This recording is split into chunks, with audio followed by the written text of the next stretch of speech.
So guys, जैसा कि आपको पता ही होगा कि जनवरी में हमने देखा था कि Oppo F11 as well as F11 Pro smartphone में आपको देखने मिला था ColorOS 11 का ऑफिशियल वर्जन अपडेट।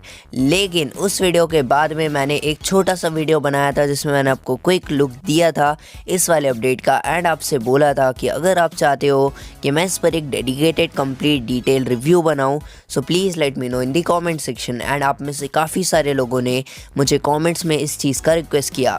अनफॉर्चुनेटली मैं उस टाइम पर इसका डिटेल रिव्यू नहीं बना पाया क्योंकि मैं कई सारी चीज़ों में बिजी था। सो मैंने सोचा अभी उस वीडियो को बनाने का एकदम करेक्ट सा टाइम है।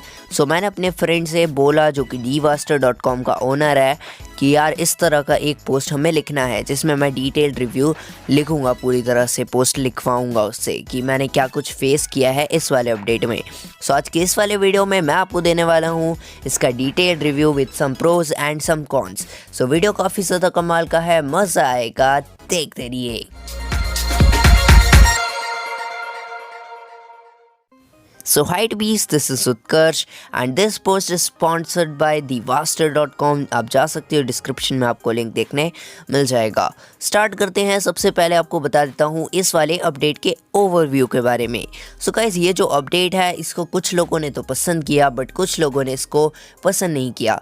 पसंद करने का कारण हो सकता है इसके अमेजिंग फीचर्स, बट ना पसंद करने के कारण होते हैं कुछ बग्स जिस पर ऑलरेडी हमारे चैनल पर कल या परसों में एक वीडियो आया होगा। सो स्टार्ट करते हैं सबसे पहली और सबसे इम्पॉर्टेंट चीज़ इस वाले अपडेट की रोल आउट ओवरव्यू के बारे में। सो गाइस, ये जो अपडेट है ये बेसिकली काफ़ी ज़्यादा बढ़िया है, काफ़ी सारे लोगों को बहुत ज़्यादा अच्छा लगा है। मेजर जंप है एक बहुत बड़ा प्रीवियस अपडेट से, यानी ColorOS 7 से ColorOS 11 एक काफ़ी अच्छा अपडेट है। अगर मैं बात करूँ बेसिक बीटा स्टेबल से कंपैरिजन करने की तो ऑब्वियसली बीटा से तो अच्छा ही अपडेट है। लेकिन अगर मैं बात करूँ टर्म्स में कि डिफरेंसेस क्या क्या हैं बेसिकली, सो यहाँ पर आपको कुछ थोड़ी बहुत एक्स्ट्रा ऑप्टिमाइजेशन एंड कुछ एक्स्ट्रा स्मूथनेस आपको देखने मिल जाती है। यूआई काफ़ी ज़्यादा स्मूथ है, आपको रन करने में बहुत ज़्यादा आसानी होती है। एज़ वेल एज जो अंडर डेवलपमेंट वाले फीचर्स हैं उस पर तो इम्प्रूवमेंट चलता ही रहेगा इन अपकमिंग OT अपडेट्स। पहले बात कर लेते हैं कैमरा रिव्यू के बारे में। सो जैसा आपको पता है कि Oppo F11 as well as F11 Pro में आपको 48 MP मेन सेंसर वाला अच्छा कैमरा देखने मिलता है। सो बेसिकली कैपेबल तो है कैमरा काम करने के। लेकिन अगर मैं बात करूँ ColorOS 7 अपडेट की, सो वहाँ से यहाँ तक में काफ़ी सारे डिफरेंसेस आए हैं। सेल्फीज इम्प्रूव हुई है, ब्यूटिफिकेशन लेवल इम्प्रूव हुआ है और यहाँ पर आपको कई सारे ऐसे कंटेंट और कई सारे ऐसे फीचर देखने मिल जाते हैं एक्चुअली जो कि आपने प्रीवियसली कभी इमेजिन भी नहीं किए होंगे, like video bokeh, XHD mode, AI beauty 3.0 as well as super slow motion और भी कई सारे फीचर्स। अगर मैं गिनाने बैठा तो मैं लिटरली इस वीडियो को 50 मिनट का भी बना सकता हूँ, कोई बड़ी बात नहीं है। काफ़ी सारे फीचर्स हैं। एंड अगर मैं बात करूँ एक प्रॉपर कैमरा रिव्यू की तो आप इस एक लाइन से समझ सकते हो कि कैमरा जो है ना ज़्यादा ख़राब है ना ज़्यादा अच्छा है। कुछ फीचर्स अभी भी अंडर डेवलपमेंट है like video bokeh and XHD mode, तो वो इतना ढंग से काम नहीं करते हैं ऑब्वियसली। बट जो प्रीवियसली जो कैमरा एप्लीकेशन आपको देखने मिलता था उससे UI काफ़ी ज़्यादा इम्प्रूव हो चुका है फ़िलहाल। एंड जो कैमरा है वो काफ़ी ज़्यादा अच्छी परफॉर्मेंस आपको दे देता है।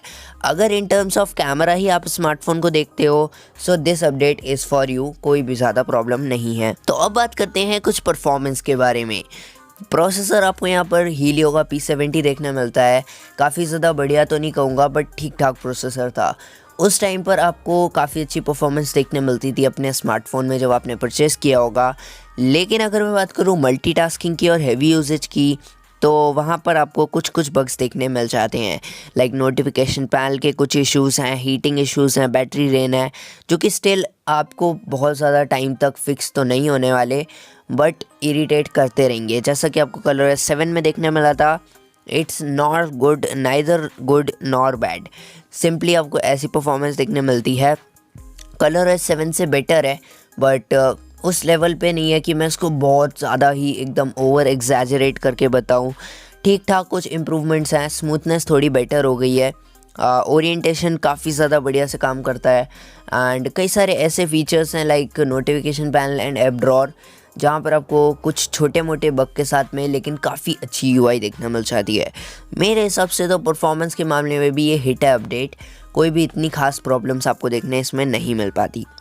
बात करें बैटरी परफॉर्मेंस की, तो ये भी एक ऐसा इशू है जिस पर मैं काफ़ी ज़्यादा टाइम से बात करने की कोशिश कर रहा हूँ। आप मुझे बताना इस वीडियो के कमेंट सेक्शन में, क्या आप एक बैटरी पे डेडिकेटेड वीडियो चाहते हो जिसमें कि आपको बैटरी एक्सप्लेन करूँ मैं?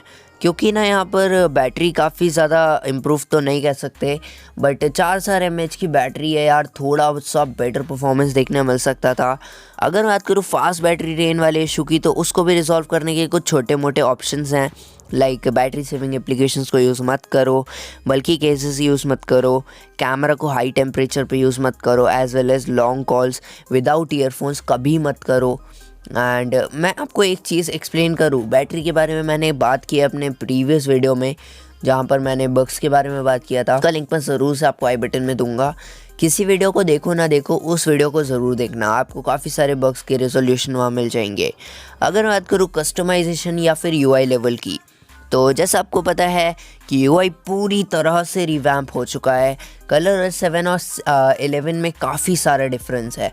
अगर मैं बात करूँ कलर कस्टमाइजेशन की, वॉलपेपर कस्टमाइजेशन की, नोटिफिकेशन ड्रॉर, ऐप ड्रॉर की, आइकन कस्टमाइजेशन की, ओप्पो रिलैक्स की, गेम स्पेस का न्यू वर्जन, अमेजिंग वॉलपेपर्स, इतनी सारी चीज़ें हैं कि जिस पर बात करना शायद से बहुत ज़्यादा लॉन्ग लास्टिंग है। इसीलिए मैं आपको एक चीज़ कह सकता हूँ कि कस्टमाइजेशन लेवल में तो मतलब सुपर डुपर हिट है, इसमें कोई तोड़ नहीं है, और किसी और अपडेट से तो बिल्कुल भी तोड़ नहीं है। मतलब किसी और यूआई से तो आप कंपेयर करो ही मत, बेस्ट यूआई है इस बार का। और आपको पता भी होगा 2020 में तो उसको बेस्ट यूआई का अवार्ड भी मिला है। अगर बात करूँ boot and reboot animations and timing की, तो कोई भी ज़्यादा चेंजेस नहीं है।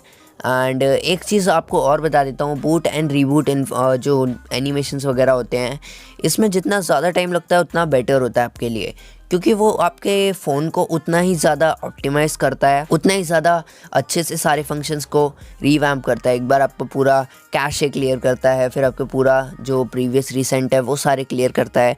सो इसके कारण से बूट एंड रीबूट में टाइमिंग तो थोड़ा ज़्यादा लगता है, बट फिर भी कोई प्रॉब्लम नहीं है। अगर बात करूँ कॉल्स एंड कनेक्टिविटी की, तो जैसा आपको पता होगा कि प्रीवियसली ColorOS 7 पे भी आपको काफ़ी अच्छी जो है कॉल्स की क्वालिटी देखने मिल जाती थी। एज वेल एज अगर आप एक जियो यूज़र हो ना, तो कॉल्स की क्वालिटी तो यार सुपर डुपर हिट होती है जियो में, बहुत अच्छी क्वालिटी देखने मिलती है। सो कुछ इसी तरह से ColorOS 7 में भी काफ़ी अच्छी क्वालिटी देखने मिलती थी, एज वेल एज़ इस वाले अपडेट में कुछ खास इंप्रूवमेंट्स नहीं है। बट अगर मैं बात करूँ कनेक्टिविटी की, तो यार ये थोड़ा सा इम्प्रूव हुआ है, ये श्योरली मैंने नोटिस किया है कि अब मैं जो है घर के अंदर भी काफ़ी अच्छे से कॉल्स कर पाता हूँ। एज़ वेल एज़ घर के अंदर से मेरा मतलब ये नहीं है कि यार वो तो घर के अंदर नेटवर्क आता है, बट अगर मैं बात करूँ एक ऐसी जगह पे जहाँ स्टोर हो, जहाँ पे ज़्यादा सामान पड़ा हो, गेट वेट बंद है, विंडोज़ नहीं है, वैसी जगह पे भी काफ़ी अच्छी तरह से कॉल्स एंड कनेक्टिविटी काम कर रही है, जो कि मेरे लिए बेस्ट चॉइस है। मुझे फिर इसके अलावा कोई इशू नहीं है इसमें। अगर बात करूँ स्पीकर और ऑडियो की, तो ऑडियो डिवाइसेस पे काफ़ी अच्छा काम कर रहा है, ब्लूटूथ पे भी काफ़ी अच्छा काम कर रहा है, स्पीकर्स में या हेडसेट में या वायरलेस नेक बैंड में, TWS में काफ़ी अच्छा काम कर रहा है स्पीकर्स वगैरह में। एंड थोड़ा सा लाउड तो नहीं, बट ये कहूँगा कि यार प्रीवियस से बिल्कुल भी ज़्यादा डिग्रेड नहीं हुआ है, जैसा था वैसा है। बट अगर मैं बात करूँ ब्लूटूथ कनेक्टिविटी की, तो वहाँ पर थोड़ा सा हमें इम्प्रूवमेंट देखने मिल जाता है ऑब्वियसली। अगर मैं बात करूँ फाइनली लोकेशन, वाईफाई या हॉटस्पॉट्स की, तो वाईफाई तो मैंने काफ़ी ज़्यादा यूज़ किया है, तो मैं आपको एक एक्सप्लेनेशन दे सकता हूँ कि वाईफाई की परफॉर्मेंस थोड़ी सी इंक्रीज़ आपको लगेगी, एज़ वेल एज़ जो हॉटस्पॉट्स हैं, हॉटस्पॉट्स की जो रेंज है वो थोड़ी सी आपको इम्प्रूव लगेगी, क्योंकि यहाँ पर जो बैंड्स है उसका पूरी तरह से यूज़ किया जा रहा है। एंड ColorOS 11 और ज़्यादा ऑप्टिमाइज़ है in terms of location, hotspots and wifi वगैरह या NFC वगैरह। सो मुझे तो काफ़ी अच्छी लगी पूरी की पूरी GPS quality, location quality, as well as जो वाईफाई और हॉटस्पॉट की रेंज है, उससे तो लिटरली काफ़ी ज़्यादा पसंद आई मुझे। एंड अगर बात करूँ परफॉर्मेंस की, वाईफाई वगैरह की, तो ठीक है, बढ़िया है। फाइनली आपको एक कंक्लूजन दे देता हूँ, अपडेट में कोई भी इम्प्रूवमेंट करने की ज़रूरत नहीं है फ़िलहाल, तो बग्स को रिजॉल्व करने के अलावा बाकी कोई कस्टमाइजेशन में इन्होंने कोई कसर नहीं छोड़ी है। फ़ोन का ऑप्टिमाइजेशन काफ़ी बढ़िया है, एंड फ़ोन का कैमरा क्वालिटी बहुत ज़्यादा इम्प्रूव हुआ है। कलर एडजस्टमेंट्स काफ़ी ज़्यादा अच्छे तरीके से काम कर रहे हैं। पोस्ट प्रोडक्शन क्वालिटी बहुत अच्छी आ रही है कैमरा पे। बैटरी काफ़ी ज़्यादा ठीक ठाक काम कर रही है, नॉर्मली जैसे काम करती थी। कनेक्टिविटी और ब्लूटूथ इन सब पे भी काफ़ी इम्प्रूवमेंट है। तो अपडेट काफ़ी अच्छा है। कुछ बग्स को फिक्स करने के अलावा अपडेट बहुत ज़्यादा अच्छा है। लेकिन मेरे लिए एक चीज़ बहुत ज़्यादा मायने रखती है कि अपडेट प्रीवियस वाले अपडेट से काफ़ी ज़्यादा बढ़िया है। सो दैट्स इनफ यार, और कुछ एक्सप्लेन करने की आपको ज़रूरत ही नहीं है। अगर प्रीवियस अपडेट से ये वाला अपडेट अच्छा है, दैट मीन्स अपडेट अच्छा है। सो मेरे हिसाब से that's it was my review. And अगर आप सोचो कि ये पोस्ट पढ़ के मैंने बोल दिया, ऐसा कुछ नहीं है। ये पोस्ट में मेरा पूरा का पूरा एक्सपीरियंस था। तो अगर आपको लगा है कि मैंने एक वर्दी रिव्यू दिया है, make sure to like this video, subscribe our channel and hit the bell icon. As well as आप मुझे इंस्टाग्राम पर फॉलो कर सकते हो @Utkarsh Gupta 360। गिव अवेज आने वाले हैं बहुत सारे। एंड फाइनली आपसे एक चीज़ और कहना चाहूँगा, डिस्क्रिप्शन में आपको हमारे व्हाट्सएप ग्रुप, टेलीग्राम का लिंक देखने मिलेगा। तो जाकर ज्वाइन करो यार प्लीज़। वहाँ जाकर ज्वाइन करोगे तो सारी इन्फॉर्मेशन यहाँ पर जो वीडियोस आती हैं उनसे पहले पता लगेगी। तो प्लीज़ जाकर ज्वाइन करो। And I will meet in the next video. तब तक के लिए जय हिंद, वंदे मातरम।